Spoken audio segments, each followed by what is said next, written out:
तो आज मैं बात करूंगी अपनी कहानी के उस हिस्से के बारे में जिसमें मैंने कलिमा कबूल किया, खुद के लिए, पब्लिकली, ताकि मुझे कोई शर्मिंदगी नहीं रही इसके बाद कि कोई मुझे मुसलमान कहता। तो मैंने आपको जैसे कि पिछली वीडियोस में बताया है कि मैं 90% तो तैयार थी, कि जानती थी कि खुदा एक है, उसके साथ किसी को खड़ा नहीं करना है, किसी की इबादत नहीं करनी है। लेकिन 10% दिल बहुत घबराता था, परेशान था कि क्या मुझे इस्लाम कबूल करना चाहिए, कहीं ये मेरी गलती ना हो। तो जैसे कि मैंने आपको बताया, मैं अपनी सहेली के साथ रहती थी। जब मैंने पढ़ाई स्टार्ट की है, स्टार्टिंग के डेज में मैं उनके साथ रहती थी और उन्हीं के घर में मैंने पढ़ाई भी की।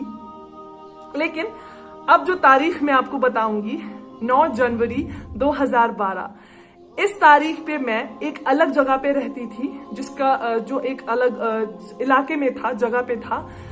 तो वहां पे मैं अकेली उस कमरे में रहती थी, अपनी सहेली से अलग। तो अब क्या हुआ कि जिस फ्लैट में मैं रहती थी उसमें 5 मरलों का, वो 5 फ्लोर्स का जिसे हम कहते हैं, फ्लैट था। 5वें फ्लोर पे, टॉप फ्लोर पे मैं थी। आस पड़ोस में थे बहुत सारे, लेकिन मतलब 5वें फ्लोर पे मेरा कमरा था, माशाल्लाह। तो 4th, जो चौथा फ्लोर था, वहां पे एक फैमिली रहती थी जो कि मिस्र से आए थे, जिसे आप अंग्रेजी में इजिप्ट कहते हैं। शौहर, बीवी और उनकी एक छोटी सी बच्ची थी, कुछ महीनों की बच्ची थी वो। तो वो मिस्र से आए हुए थे और 10 जनवरी 2012 को वो वापस जा रहे थे मिस्र, हमेशा हमेशा के लिए। तो मैंने कभी उनसे पर्सनली कभी बात नहीं की थी, सिर्फ सुना मैंने ओनर से कि वो मिस्र से जो फैमिली थी वो वापस जा रही हैं, कल सुबह फजर से पहले पहले वो यहाँ से निकल जाएंगे एयरपोर्ट के लिए।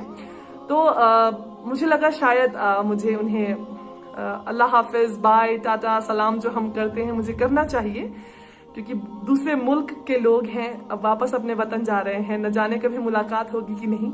तो मैं उनके फ्लैट पे गई एक्चुअली, उनसे मिलने के लिए, खास तौर पे उनकी बीवी को मिलने के लिए। तो जो भाई साहब थे वहां पे, उनका नाम था हसन। तो माशाल्लाह उनसे मुलाकात वगैरह की। तो अब मैं निकलने वाली ही थी उनके ही फ्लैट से वापस अपने फ्लैट की तरफ, कि जो हसन भाई साहब थे उन्होंने मुझे रोका, पीछे से मुझे आवाज दी कि एक्सक्यूज मी, मैं आपसे कुछ सवालात करना चाहता हूं, अगर आपको एतराज ना हो तो मैंने उनसे कहा जी कोई बात नहीं, आप पूछिए जो आप पूछना चाहते हैं। लेकिन दिल को एहसास था कि ये मुझसे कुछ इस्लाम के रिलेटेड ही बात करेंगे। तो अब माशाल्लाह क्या हुआ कि उन्होंने मुझसे कहा कि आप क्या मुसलमान हैं, क्योंकि जो आपकी ड्रेसिंग मैंने देखी है, आप सर तो कवर करती हैं लेकिन आप वेस्टर्न ड्रेसेस पहनती हैं, तो आप वाकई मुसलमान हैं सच में, या फिर कोशिश कर रही हैं इस्लाम के फोल्ड में आने की। तो मैंने उनसे कहा नहीं, मैं मुसलमान नहीं हूँ, मैं सिर्फ पढ़ाई कर रही हूँ इस्लाम के बारे में, तो अभी पूरी नहीं हुई है, तो इसीलिए मैंने इस्लाम कबूल भी नहीं किया।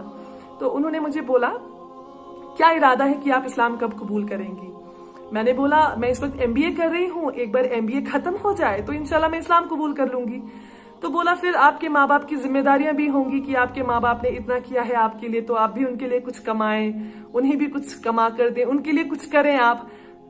मैं चुप हो गई। उन्होंने बोला फिर कल को माँ बाप प्रेशर करेंगे शादी के लिए किसी से, उनकी पसंद का लड़का या आपकी ही पसंद का हो, तो कल उन्हीं के मजहब में आपको शादी भी करनी पड़ेगी, क्योंकि सोशल प्रेशर, इमोशनल जो प्रेशर होता है पेरेंट्स और बच्चों के बीच में, वो ज्यादा प्रॉब्लम क्रिएट करता है। तो उन्होंने बोला फिर आपको शादी भी वहीं करनी पड़ेगी। तो मैं बिल्कुल ही चुप हो गई, मेरे पास कोई जवाब ही नहीं था उन्हें देने के लिए। तो उन्होंने बोला आपने शैतान के बारे में पढ़ा है। मैंने कहा जी नहीं। बोला आप जानती हैं शैतान खुला दुश्मन है हम ईमान वालों का, आपको पता है कि जितने कदम आप खुदा की तरफ बढ़ाएंगी वो उतनी ही तेजी से आपको रोकने के लिए आएगा। मैं बहुत हैरान, बहुत परेशान कि ये क्या बोल रहे हैं भैया। मतलब मैंने सुना तो है कि शैतान है जो बहुत कोशिश करता है कि भटका सके, लेकिन ऐसा कुछ वाकई हो सकता है मेरे साथ। तो उन्होंने बोला हो सकता है ये शैतान के वसवसे हों आपके दिमाग में, जो डाल रहा है कि आप आज नहीं कल करें, कल नहीं परसों करें, परसों नहीं 1 महीने बाद करें, तो हो सकता है ये शैतान का वसवसा हो आपके लिए। मैं चुप, मैंने कुछ खास उन्हें जवाब नहीं दिया, क्योंकि जवाब मेरे पास था नहीं, क्योंकि हो सकता था, प्रोबेबली था भी शायद यही। तो उन्होंने मुझे कहा क्या आप अब इसी वक्त कबूल करना चाहेंगी इस्लाम, क्या आप कलमा पढ़ना चाहेंगी। न जाने कहाँ से वो हिम्मत आई, अल्लाह की रहमत से मैंने उन्हें कह दिया जी हाँ मुझे इस्लाम कबूल करना है और अभी करना है। तो उन्होंने मुझे कलिमा पढ़ाया, ला इलाहा इल्लल्लाह मुहम्मदुर रसूलुल्लाह सल्लल्लाहु अलैहि वसल्लम, इबन जिसे हम दूसरा कलमा कहते हैं अशहदु अल्ला इलाहा इल्लल्लाह व अशहदु अन्ना मुहम्मदन अब्दुहु व रसूलुहु सल्लल्लाहु अलैहि वसल्लम मुझे पढ़ाया, और अंग्रेजी का जो ट्रांसलेशन जो उसका माना था वो भी मुझे समझाया। उसके बाद मुझे नहीं पता मुझे क्या हुआ है कि मेरी पूरी बॉडी कांपना शुरू हो गई है।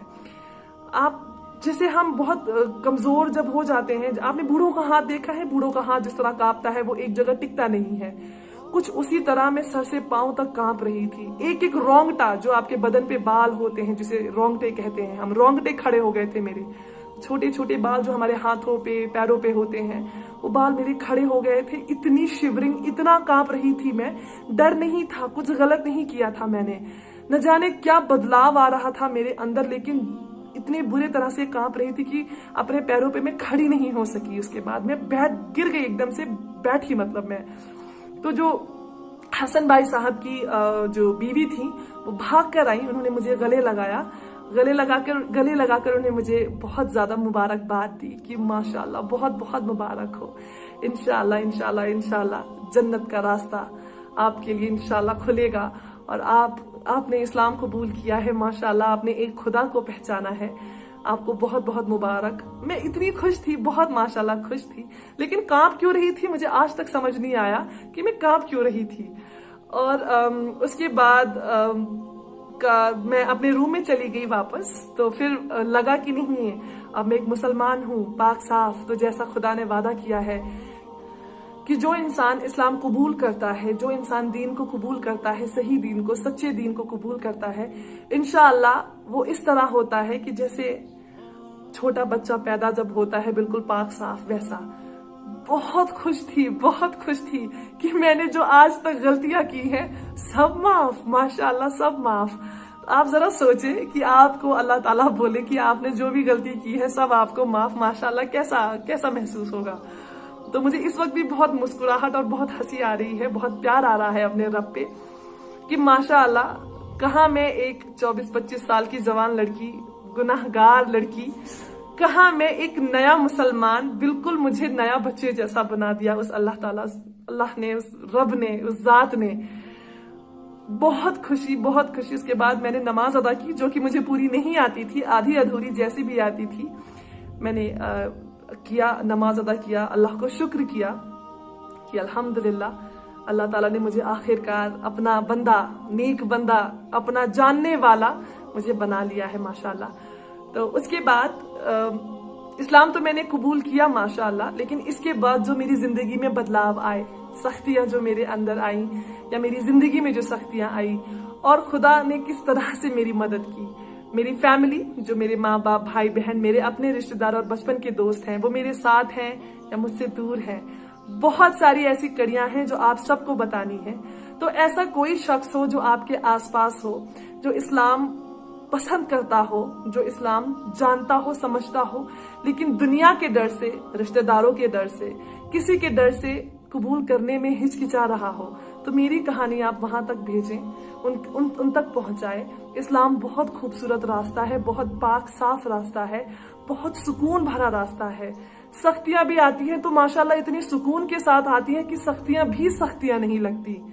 ये मैंने आजमाया है, ये मेरी जिंदगी ने अब तक जो एक्सपीरियंस किया है, जो मैंने जाना है, मैंने यही जाना है कि अगर मुश्किलात भी आई हैं माशाल्लाह, तो बहुत सुकून रहा है जिंदगी में। क्यों? क्योंकि मेरा यकीन सिर्फ उस अल्लाह पे था जो एक जात है।